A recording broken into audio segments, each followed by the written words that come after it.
2014년 5월 16일 목요 새벽기도에 나오신 기쁜 우리교회 믿음의 가족 여러분들을 주님의 이름으로 환영하고 축복합니다. 기도하시겠습니다. 우리에게 날마다 크신 사랑과 인자로 우리를 덮으시고 인도하신 주님 감사합니다. 오늘도 우리에게 생명의 말씀을 주사 아침마다 늘 새롭고 늘 강건하여지는 복되는 종 주셔니 오직 주님만 붙들고 나아가는 저희들이 될 수 있도록 이 시간 우리의 심령을 주장하여 주시옵소서. 주신 말씀 붙들고 오늘도 주님의 뜻대로 살아가는 거룩한 백성 되는 저희 되기를 간절히 원하올 때에 모든 말씀 우리 주 예수 그리스도 이름으로 기도드리옵나이다. 아멘.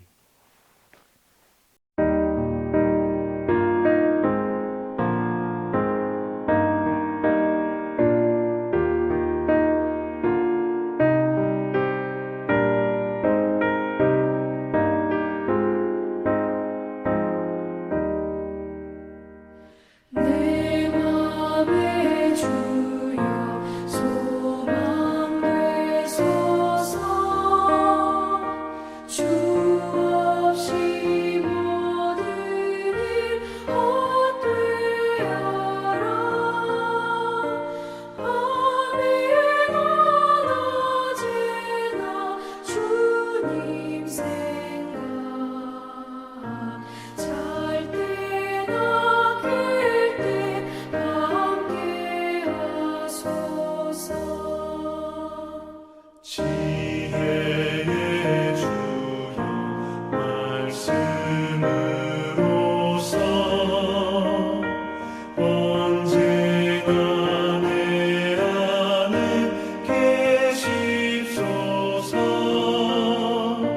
주는 내 아버지 나는 아들 주 안에 내가 늘 함께하네.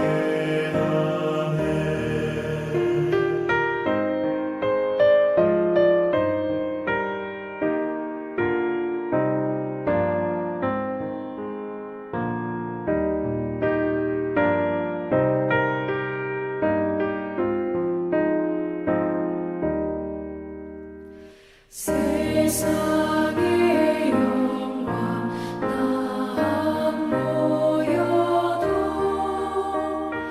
언제나 주님은 나의 기여. 주님만 내 맘에 계시오니 영원한 주님 잘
영생의 복락과 천국에 갈 길을 만 백성 알도록 나가서 전하세. 주 예수 말씀이 이 복음 전하라 우리에게 부탁하셨네. 주 내게 부탁하시니 천사도 흥모하겠네.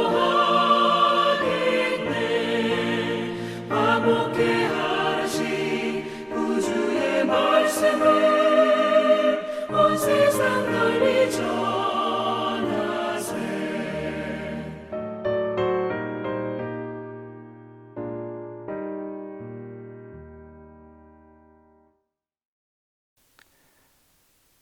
오늘 우리에게 주신 하나님의 말씀은 예레미야 7장 1절로 34절, 예레미야 7장 1절로 34절까지의 말씀입니다. 하나님의 말씀을 봉독하겠습니다.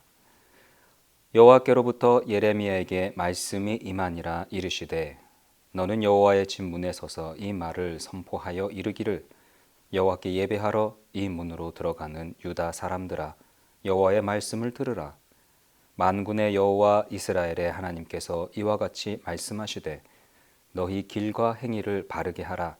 그리하면 내가 너희로 이곳에 살게 하리라. 너희는 이것이 여호와의 성전이라 여호와의 성전이라 여호와의 성전이라 하는 거짓말을 믿지 말라. 너희가 만일 길과 행위를 참으로 바르게 하여 이웃들 사이에 정의를 행하며 이방인의 고아와 과부를 압제하지 아니하며 무죄한 자의 피를 이곳에서 흘리지 아니하며 다르신들 뒤를 따라 화를 자초하지 아니하면 내가 너희를 이곳에 살게 하리니 곧 너희 조상에게 영원 무궁토로 준 땅이니라. 보라, 너희가 무익한 거짓말을 의존하는도다.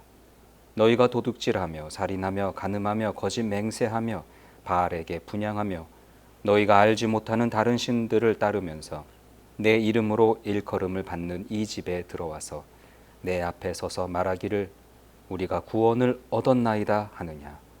이는 이 모든 가증한 일을 행하려 함이로다.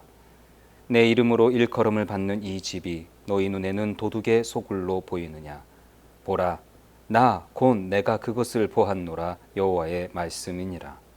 너희는 내가 처음으로 내 이름을 둔 처소 실로에 가서 내 백성 이스라엘의 악에 대하여 내가 어떻게 행하였는지를 보라. 여호와의 말씀이니라. 이제 너희가 그 모든 일을 행하였으며 내가 너희에게 말하되 새벽부터 부지런히 말하여도 듣지 아니하였고 너희를 불러도 대답하지 아니하였느니라. 그러므로 내가 실로의 행함같이 너희가 신뢰하는 바 내 이름으로 일컬음을 받는 이 집 곧 너희와 너희 조상들에게 준 이곳에 행하겠고 내가 너희 모든 형제 곧 에브라임 온 자손을 쫓아낸 것 같이 내 앞에서 너희를 쫓아내리라 하셨다 할지니라. 그런즉 너는 이 백성을 위하여 기도하지 말라. 그들을 위하여 부르짖어 구하지 말라. 내게 간구하지 말라. 내가 내게서 듣지 아니하리라. 너는 그들이 유다 성읍들과 예루살렘 거리에서 행하는 일을 보지 못하느냐. 자식들은 나무를 줍고 아버지들은 불을 피우며 부녀들은 가루를 반죽하여 하늘의 여왕을 위하여 과자를 만들며 그들이 또 다른 신들에게 전제를 부음으로 나의 노를 일으키느니라. 여호와의 말씀이니라. 그들이 나를 경노하게 함이 아니냐. 자기 얼굴에 부끄러움을 자취함이 아니냐. 그러므로 주 여호와께서 이와 같이 말씀하시니라. 보라, 나의 진노와 분노를 이곳과 사람과 짐승과 들나무와 땅에 솟아내 부으리니 불같이 살라지고 꺼지지 아니하리라 하시니라. 만군의 여호와 이스라엘의 하나님께서 이와 같이 말씀하시되 너희 희생제물과 번제물의 고기를 아울러 먹으라. 사실은 내가 너희 조상들을 애굽 땅에서 인도하여 낸 날에 번제나 희생에 대하여 말하지 아니하며 명령하지 아니하고 오직 내가 이것을 그들에게 명령하여 이르기를 너희는 내 목소리를 들으라. 그리하면 나는 너희 하나님이 되겠고 너희는 내 백성이 되리라. 너희는 내가 명령한 모든 길로 걸어가라. 그리하면 복을 받으리라 하였으나 그들이 순종하지 아니하며 귀를 기울이지도 아니하고 자신들의 악한 마음에 깨와 완악한 대로 행하여 그 등을 내게로 돌리고 그 얼굴을 향하지 아니하였으며 너희 조상들이 애굽 땅에서 나온 날로부터 오늘까지 내가 내 종 선지자들을 너희에게 보내되 끊임없이 보내었으나 너희가 나에게 순종하지 아니하며 귀를 기울이지 아니하고 목을 굳게 하여 너희 조상들보다 악을 더 행하였느니라. 내가 그들에게 이 모든 말을 할지라도 그들이 너에게 순종하지 아니할 것이요 내가 그들을 불러도 그들이 내게 대답하지 아니하리니 너는 그들에게 말하기를 너희는 너희 하나님 여호와의 목소리를 순종하지 아니하며 교훈을 받지 않은 민족이라 진실이 없어져 너희 입에서 끊어졌다 할지니라. 너희 머리털을 베어버리고 벗은 산 위에서 통곡할지어다. 여호와께서 그 노하신 바 이 세대를 끊어 버리셨음이라. 여호와께서 말씀하시되 유다 자손이 나의 눈앞에 악을 행하여 내 이름으로 일컬음을 받는 집에 그들의 가증한 것을 두어 집을 더럽혔으며 흰놈의 아들 골짜기에 도백 사당을 건축하고 그들의 자녀들을 불에 살랐나니 내가 명령하지 아니하였고 내 마음에 생각하지도 아니한 일이니라. 그러므로 여호와께서 말씀하시니라. 날이 이르면 이곳을 도벳이라 하거나 흰놈의 아들의 골짜기라 말하지 아니하고 죽임의 골짜기라 말하리니 이는 도벳의 자리가 없을 만큼 매장했기 때문이니라. 이 백성의 시체가 공중의 새와 땅의 짐승의 밥이 될 것이나 그것을 쫓을 자가 없을 것이라. 그때 내가 유다 성읍들과 예루살렘 거리에 기뻐하는 소리, 즐거워하는 소리, 신랑의 소리, 신부의 소리가 끊어지게 하리니 땅이 황폐하리라. 아멘. 하나님의 말씀입니다.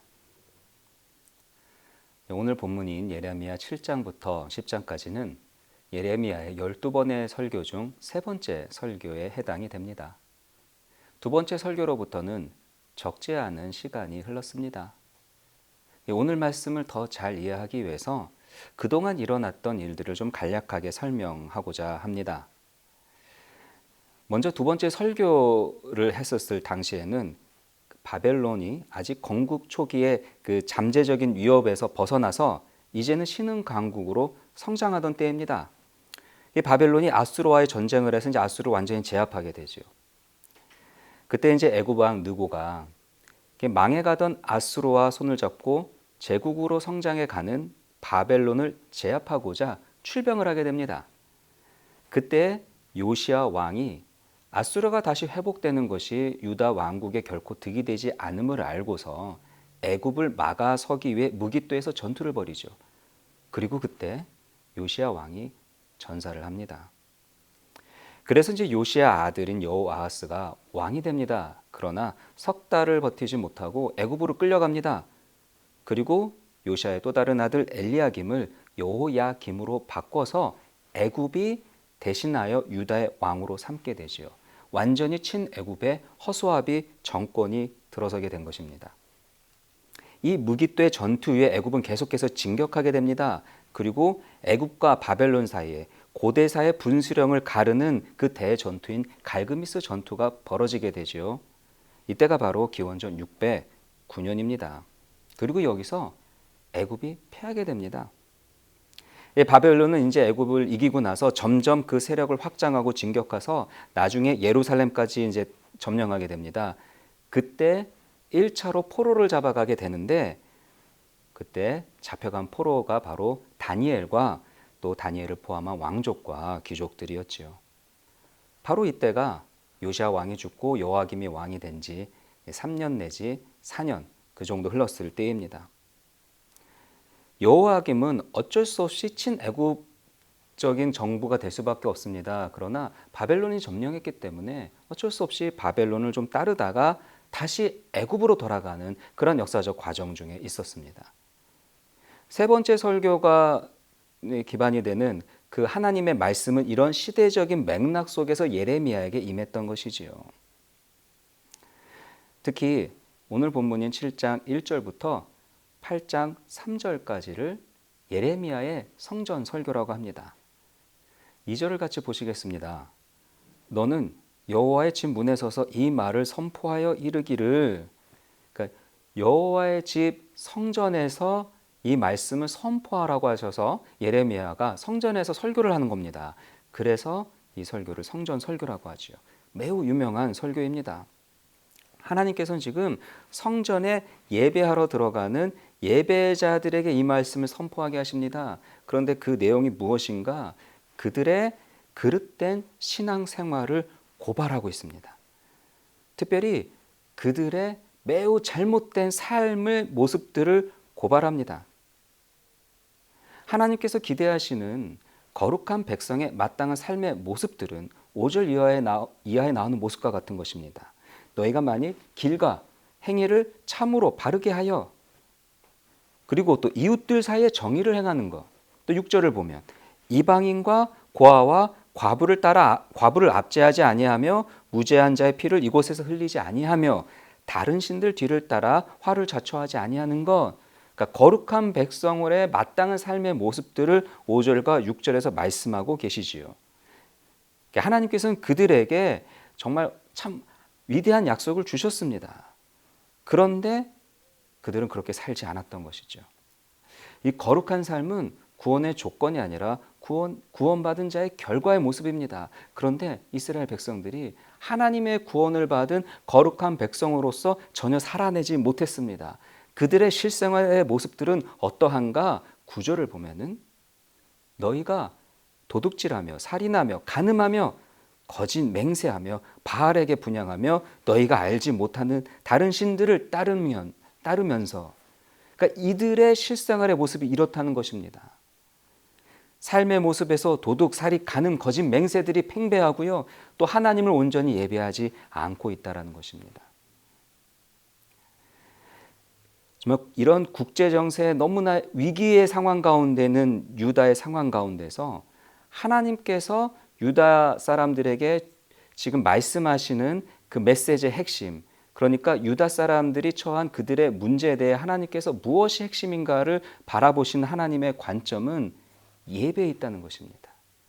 바른 예배와 바른 예배적 삶, 이것이 지금 하나님께서 보시는 관점입니다. 바른 예배란 무엇입니까? 하나님을 온전히 예배하는 것입니다. 하나님의 임재가 있고 하나님의 다스림이 우리에게 임하도록 우리 자신을 온전히 주님께 드리는 것, 이것이 바른 예배입니다. 우리는 여전히 죄악의 본성이 있고 죄의 습관 속에 살아가는 존재들입니다. 우리의 힘으로, 의지로는 이 죄를 이겨낼 수 없습니다. 우리 성도가 거룩하게 살 수 있는 유일한 길은 주님께서 우리를 다스리시는 것입니다. 주님이 우리와 함께 하시는 것이고 주님이 우리 안에 내주하여 주셔서 내가 아닌 내주하여 주시는 주님께서 우리를 통하여 역사해 주실 때만이 이것이 진정으로 거룩하게 삶을 살아낼 수 있는 성도의 삶의 비결인 것이죠. 그리고 이것을 상징적으로 드러내는 것이 구약시대의 성막 예배입니다. 성막은 바로 그리스도를 상징합니다. 진정한 예배는 그리스도께서 우리를 다스리도록 우리가 주님께 우리 자신을 드리고 주님께서 또 우리를 다스리는 것입니다. 그렇다면 성도 여러분, 이 시대의 바른 예배는 무엇입니까? 그리스도가 증거되는 복음적 예배입니다. 오직 예배 가운데 말씀 선포를 통하여 예배 모든 순서마다 그리스도가 증거되어야 합니다. 그것이 진정으로 복음적 예배요 바른 예배입니다. 그런데 우리의 예배 가운데 선포되는 그 많은 메시지들 가운데 혹시라도 자기 개발서에서나 나올 법한 내용들이 복음을 대체하고 있다면 이것은 바른 예배가 될 수 있는 것이 아니죠. 우리는 너무나 자주 복음만 가지고는 부족하다고 느낄 때가 있습니다.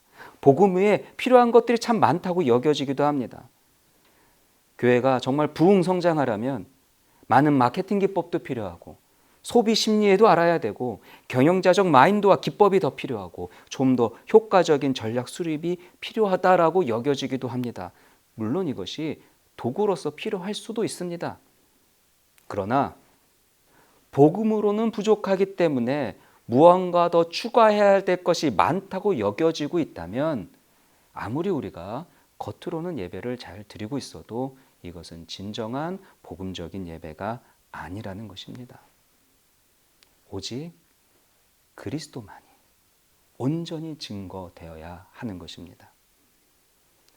사랑하는 성도 여러분, 예배가 무너지면 삶이 무너집니다. 삶이 무너지면 성도의 거룩이 상실됩니다. 거룩은 결코 우리 것이 아닙니다. 주님으로부터 입혀지는 것입니다. 성도의 거룩은 종교적 형식을 잘 지키는 것이 아닙니다. 성도의 거룩은 성도 안에 계신 그리스도가 성도의 삶의 전 영역에 걸쳐 자연스럽게 흘러나오는 것입니다. 교회 안에서 점잖게 신앙생활하는 것이 중요하신 것이 아닙니다. 아니, 어떻게 보면은요, 교회 안에서는 우리가 우리 자신을 좀 더 솔직하게 드러내어도 괜찮다고 생각합니다. 나의 연약함도 드러내고 나의 영적 갈등도 좀 드러내고 함께 그러면서 함께 기도할 수 있는 것, 그것이 교회 아닙니까? 교회는 영적 가족입니다. 그렇기 때문에 그 서로의 그 연약함과 부족함을 덮어줄 수 있고 또 위로하고 격려하고 부족함을, 나의 연약함을 주님 손에 올려드리며 함께 기도합니다. 주님을 나의 구주로 고백하는 이 신앙 고백으로 우리는 함께 성도의 삶을 살아내는 것입니다. 그래서 우리는 교회 안에서는 점잖은 척할 필요 없습니다. 좀 더 솔직하게 우리 자신을 드러내고 서로 가족처럼 그렇게 지내는 것, 이것이 교회 안에서의 성도의 가장 자연스러운 신앙생활의 모습이라고 저는 생각을 합니다. 성도의 거룩함은 교회 안에서라기보다 교회 밖에서 더 드러나야 합니다. 우리는 밖에서 만나는 모든 사람들마다 정말로 진심으로 정성을 다해 대해야만 합니다. 저 같은 경우도요, 종종 저에게 매우 무례한 사람들을 간혹 만나기도 합니다. 가끔씩은 화가 날 때도 있습니다. 좀 쏘아붙이고 싶을 때도 있고 불친절하게 대하고 싶을 때도 있습니다. 그런데 그때마다 저는 이렇게 생각합니다. 지금 이분이 우리의 교회의 성도라면, 만약에 내가 그 사람의 목회자라면 나는 어떻게 대할까? 모든 사람을 만날 때 내가 이 사람의 목회자라는 심정으로 대하려고 많이 노력을 합니다. 그러다 보면은요, 밖에서 모든 만나는 사람마다 정말 그런 마음으로 정중하게 또 진심으로 정성을 다해 대하지 않을 수가 없습니다. 사랑하는 성도 여러분, 여러분 이거 아십니까? 성도는 모두 목회자로 부른 사람들이라는 것입니다. 안수받은 목회자만 목회자의 부름이 있는 것이 아닙니다. 모든 사람들이 목회자로서의 부름을 받았습니다. 왜냐하면 목회자라는 뜻은 남을 섬기는 사람이란 뜻이기 때문입니다. 여러분, 목회자의 영어 단어 잘 아시지 않습니까? 미니스터입니다. 미니, 작은 사람입니다. 작은 사람 되어 섬기는 것, 이것이 목회자입니다. 우리 모든 성도 여러분들은 정말 섬김을 받으려 함이 아니라 도리어 섬기려 오신 예수 그리스도의 본을 따라 섬기는 자로서 부름을 받았습니다. 그렇기 때문에 우리는 모든 사람을 만날 때마다 내가 이 사람의 목회자라면 어떻게 대할까라는 심정으로 대했으면 좋겠습니다. 그런 마음 자세로부터 주님의 명예를 위해, 주님의 이름을 위해, 내 안에 계신 주님을 위해 살아가고자 하는 그 마음의 소원으로부터 우리는 자연스럽게 주님의 그 거룩한 성품이 우리를 통해 드러나게 되는 것입니다. 바로 이러한 것이 예배적 삶입니다. 바른 예배가 드려졌을 때 진정으로 바른 예배적 삶을 살아낼 수가 있는 것입니다. 그런데 오늘 본문을 보면요, 유다 사람들은 예배도 실패했을 뿐만 아니라 그들의 삶의 모습도 너무나 타락해서 온갖 범죄가 자행되고 있었습니다. 완전히 그 예배가 무너진 상황입니다. 그런데도 불구하고 그들은 자신의 구원에 정말 확신을 가지고 있다는 것을 볼 수가 있습니다. 10절 말씀입니다. 내 이름으로 일컬음을 받는 이 집에 들어와서 내 앞에 서서 말하기를 우리가 구원을 얻었다 하느냐. 지금 그들은 완전히 예배가 무너지고 삶이 무너졌는데도 나는 구원받았다라고 그릇된 확신을 가지고 있었다는 것입니다. 도대체 무엇을 근거로 이들은 그릇된 구원의 확신을 가지고 있었을까요? 두 가지 근거가 있습니다. 첫 번째 근거는 애굽입니다. 두 번째 근거는 성전이죠. 먼저 애굽에 대해서 말씀을 드리고자 합니다. 그때 당시 그 유다가 처한 국제적 정세의 상황에서 유다 사람들의 관심은 사실 전혀 예배에 있지 않았습니다. 그들의 관심은 이러한 국제적인 상황 속에서 어떻게 살아남겠느냐라는 것에 있었습니다. 사실 물론 일반 백성들은 그런 것까지 생각할 겨를은 없습니다. 그러나 국가의 지도자들은 어떻게 이런 약소국인 유다가 이런 강대국의 틈바구니에서 살아남겠느냐라는 이 생존 전략에 몰두할 때입니다. 그래서 그들이 선택한 그들의 안전한 보험이 바로 애굽이었습니다. 애굽은 정통적인 강자입니다. 비록 바벨론이 신흥 강국으로서 점점 성장하고 있지만 그들은 애굽이 그들을 보호해 줄 것이라고 철석같이 믿고 있었습니다.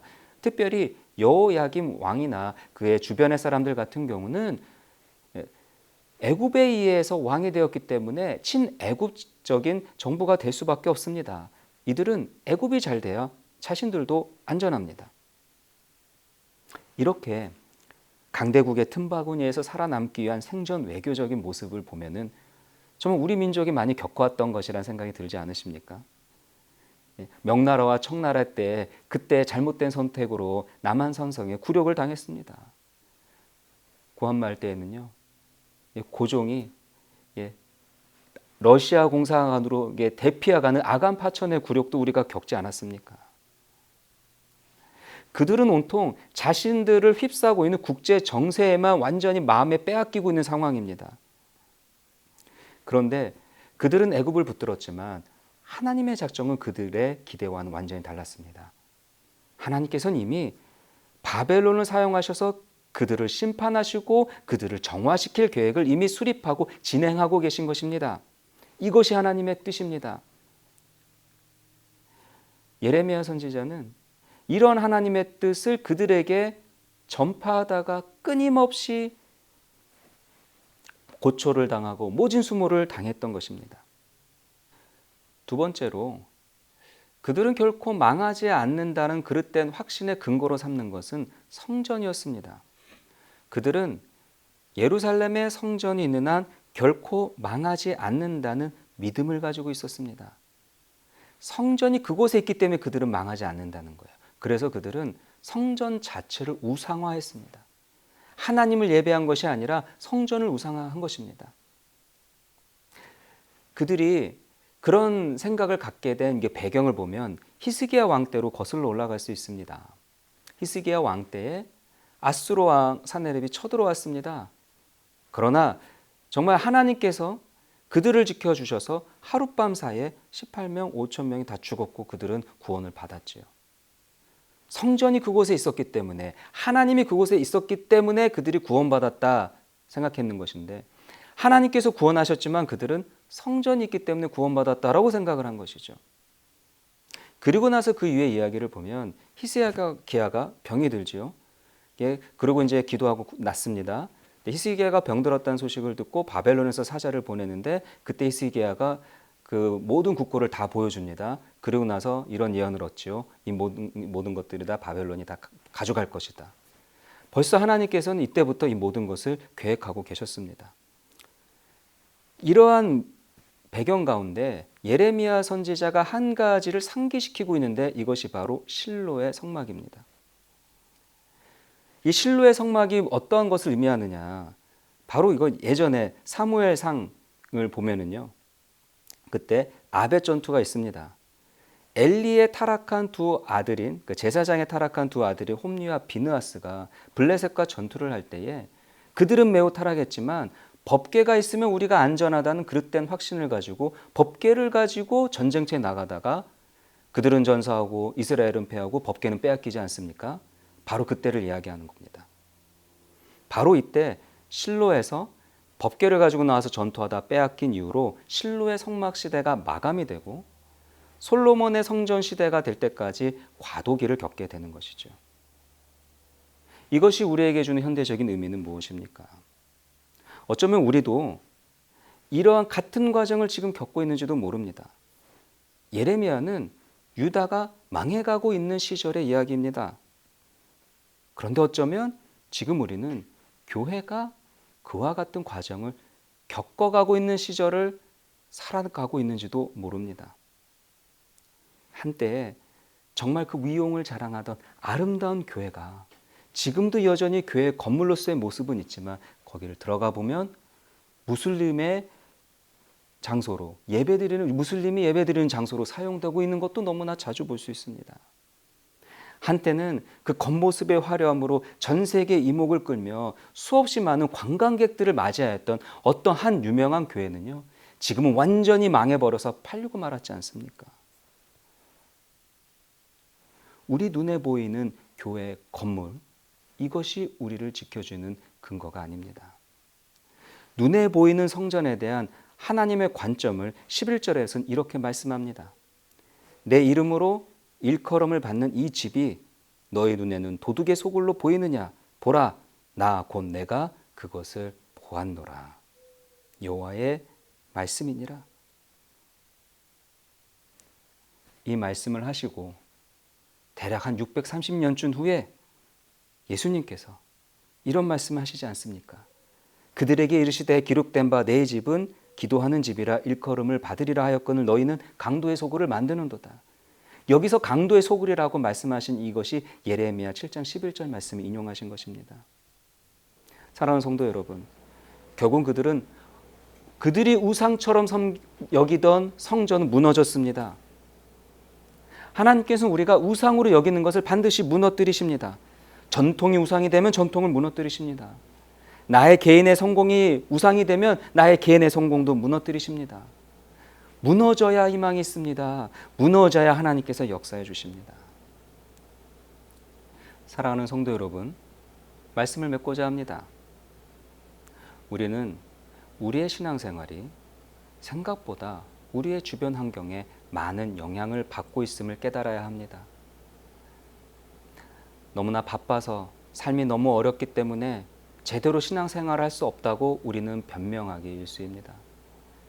그러나 그런 우리의 모습을 보시는 하나님의 관점은, 핵심은 우리의 주변 환경이 있는 것이 아니라 우리가 얼마나 진정한 예배를 드리고 있고 예배적 삶을 드리고 있는지에 있다라는 것을 깨달아야 합니다. 오늘 본문 28절 29절 말씀을 읽어드리겠습니다. 너는 그들에게 말하기를 너희는 너희 하나님 여호와의 목소리를 순종하지 아니하며 교훈을 받지 아니하는 민족이라 진실이 없어져 너희 입에서 끊어졌다 할지니라.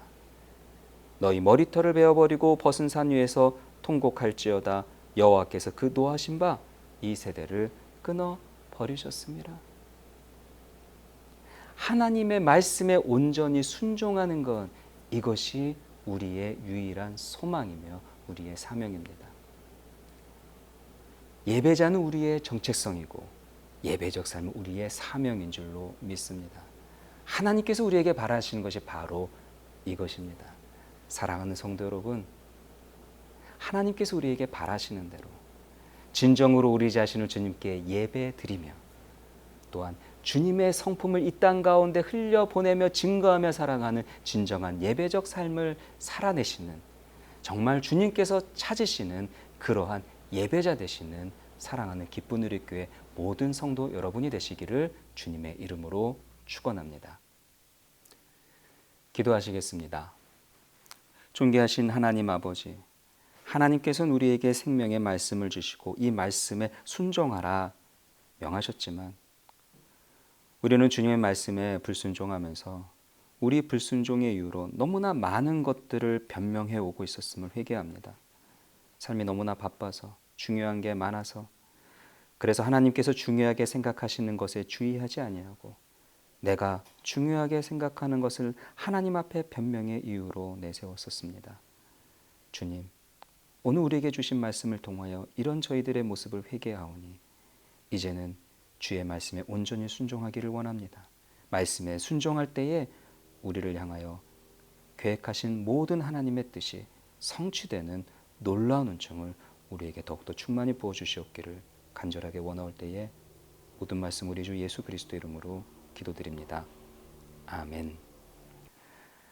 하늘에 계신 우리 아버지여, 이름이 거룩히 여김을 받으시오며 나라 임하옵시며 뜻이 하늘에서 이룬 것 같이 땅에서도 이루어지이다. 오늘날 우리에게 일용할 양식을 주옵시고 우리가 우리에게 죄 지은 자를 사하여 준 것 같이 우리의 죄를 사하여 주옵시고 우리를 시험에 들게 하지 마옵시고 다만 악에서 구하옵소서. 대개 나라와 권세와 영광이 아버지께 영원히 있사옵나이다. 아멘.